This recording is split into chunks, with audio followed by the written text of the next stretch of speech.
TIC y Sociedad. Maestría en Tecnologías de la Información y la Comunicación aplicadas a la educación, Universidad Francisco de Paula, Santander.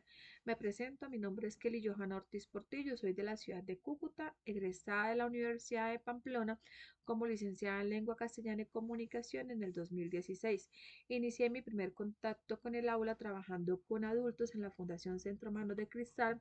De ahí pasé a trabajar en el Colegio Lope de Vega, un colegio privado con una población pues bastante pequeña, entre 300 y 350 estudiantes, y actualmente trabajo en la institución educativa distrital CAFAN Santa Lucía. Es una institución pública pero administrada por terceros, que en este caso es la Caja de Compensación Familiar, CAFAM. Bueno, vamos a iniciar el ejercicio de hoy respondiendo en la primera pregunta. ¿Por qué el acceso a las tecnologías de la información representan un desafío a la ética en las aulas de clase? Hablaremos según Bernal. Partimos de la premisa que la ética pues evalúa la conducta humana, ¿cierto? Lo correcto y lo incorrecto, lo que está pues moralmente bien o moralmente mal, hablando coloquialmente. Esto lo relacionamos con una comunidad de usuarios tecnológicos, que en ese caso serían los estudiantes de la institución educativa distrital CAFAN Santa Lucía. ¿Cómo ellos se ven beneficiados y cómo se ven afectados? Primero, pues vamos a mirar como las afectaciones en cuanto al acceso a la tecnología. La primera imagen me refleja que hay un acceso desigual de información, ¿cierto? Que esta brecha tecnológica está bastante amplia. Podríamos hablar del Plan de Desarrollo Nacional, donde la inversión en educación no es que sea mínima, ¿no? Sino que se desvían recursos y para todas las instituciones no tienen el mismo acceso.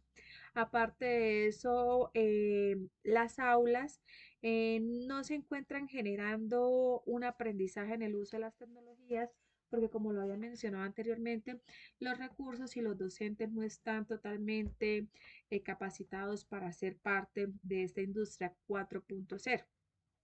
Aparte de eso, pues también encontramos amenazas a la privacidad, ¿no? Donde se vulnera el derecho a la intimidad y habeas data en el contexto escolar, como no lo habla la Ley General de Educación. Y esto es un desconocimiento de protección de datos por docentes, estudiantes y cuidadores. ¿Qué hace? Que crea una barrera tecnológica entre el acceso a la tecnología. Lo que hace es que esta brecha se siga ampliando cada día más y más, y lo que logra es que el crecimiento del país sea cada vez más lento, privando el uso de la inteligencia artificial y de la realidad virtual. Y nosotros como sociedad tenemos esa corresponsabilidad de que este panorama cambie y que se enfrenten esos nuevos retos de la educación. ¿Por qué las transformaciones digitales generan ansiedad en los docentes ante el paternalismo tecnológico y la complejidad de los dispositivos? Listo, entonces pues acá hablamos de dos grandes factores según Rodríguez y Gil. Encontramos pues amenazas, oportunidades, debilidades y fortalezas. La primera que encontramos aquí es la complejidad. La complejidad es por el desconocimiento del uso de dispositivos, la falta de control de estos dispositivos y la interacción que tienen con el contexto. Entonces, encontramos una cantidad de barreras. El docente en el aula tiene miedo a utilizar los dispositivos porque le da un gran temor estropear los recursos que tiene al alcance para generar aprendizajes significativos, ¿cierto? Y lo que hace es que empieza a estigmatizar las herramientas que le da la industria 4.0 y se tergiversa la información y el aprendizaje que hay entre docente-estudiante, estudiante-docente. ¿Por qué? Porque estamos hablando de un modelo constructivista. Y la otra amenaza es el paternalismo tecnológico, donde el docente llega a considerar que la máquina lo va a superar, que va a ser reemplazado por una máquina, y el docente pues debe tener la total claridad que nunca va a ser sustituido por la máquina. ¿Por qué? Porque el docente es ese mediador de conocimiento. Ya no hablamos de ese modelo tradicional, sino de esa construcción de aprendizaje, como algún día lo soñó Piaget y Vygotsky, ¿no? Donde el aprendizaje se construye en el aula. El estudiante trae sus saberes previos, el docente ya no es un transmisor de información y el aula se interacciona entre sí. Y hay un empoderamiento del docente y del estudiante. Las instituciones educativas públicas del país se encuentran preparadas para aceptar y afrontar los cambios que trae consigo la cuarta revolución industrial. Bueno, según pues la literatura, la cuarta revolución industrial es denominada por algunos autores como la era de la digitalización. Es un crecimiento exponencial de la tecnología. En este orden de ideas, las instituciones públicas o las instituciones educativas distritales no se encuentran preparadas. ¿Por qué? Porque según la Organización para la Cooperación para el Desarrollo Económico, Colombia es el país con menos cobertura de Internet. Se puede hablar que un 60.5% aproximadamente no tiene acceso a Internet. Además de esto, según el DANE, el 23.7% de la población de Colombia vive en zona rural. Entonces ya podemos hacer como ese balance e imaginar cuántos estudiantes no tienen acceso a las tecnologías, cuántas aulas de clase en nuestro país pues están en esas zonas de difícil acceso, donde el internet no llega, donde de pronto sí llega un dispositivo, pero no se le puede dar uso. ¿Por qué? Porque no está conectado a una red.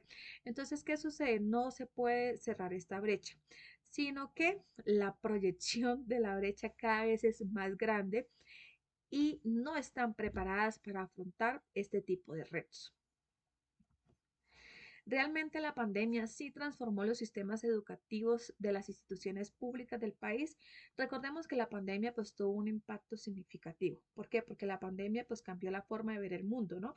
Cambió la forma de pensar, transformó el día a día de cada ser humano. La educación se volvió a distancia, ¿no? Cambiamos una pizarra por una pantalla y un marcador por un mouse, ¿verdad? Empezamos a involucrar nuevos términos en nuestro lenguaje, ¿no? YouTube, eh, ciertos sitios web, empezamos a utilizar términos como sincrónico y asincrónico y se empezó a visualizar de una nueva forma cómo enseñábamos y cómo aprendíamos. ¿Qué sucedió? Fueron cambios bastante amplios, bastante considerables, pero cuando la pandemia acabó, al finalizar regresamos a lo que éramos antes. Empezamos a ver la vida tal cual como la veíamos hace 20 años y empezamos a creer que lo que estaba establecido estaba bien.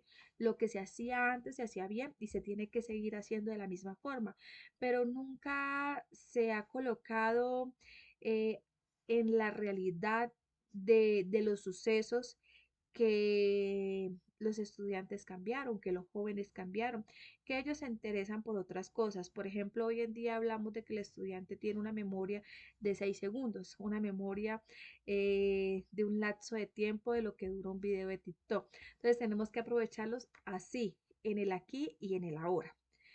El currículo, por lo tanto, pues debe cambiar, ¿no? Y el currículo debe verse obligado a modificarse a los nuevos patrones. Aquí traigo a colación una frase de Bill Gates donde dice las grandes oportunidades nacen de haber sabido, perdón, aprovechar las pequeñas. Y para finalizar, la educación y las tecnologías de la información y la comunicación serán la solución para la evolución de la sociedad. Claro que sí. La educación es un motor de cambio, es un generador transformacional, es el medio por el cual la sociedad avanza. Tenemos que sentarnos a evaluar los modelos educativos, ya no podemos seguir trabajando bajo nuestro modelo educativo tradicional o conductista, tras los antiguos paradigmas. Estos se deben romper, se debe entender que el mundo cambió, que el mundo evolucionó y que nosotros somos parte del cambio, que debemos desarrollar las nuevas habilidades. ¿Para qué? Para que ese paternalismo tecnológico no nos afecte, sino que llevemos la tecnología de la información y la comunicación en nuestros quehaceres, en nuestra forma de vida. ¿Y qué más motor de cambio que la educación, no? ¿Qué más motor de cambio? Esa estrategia de visualizar el mundo de una forma diferente.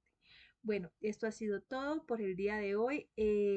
Quedo atenta a los comentarios y gracias por haberme escuchado.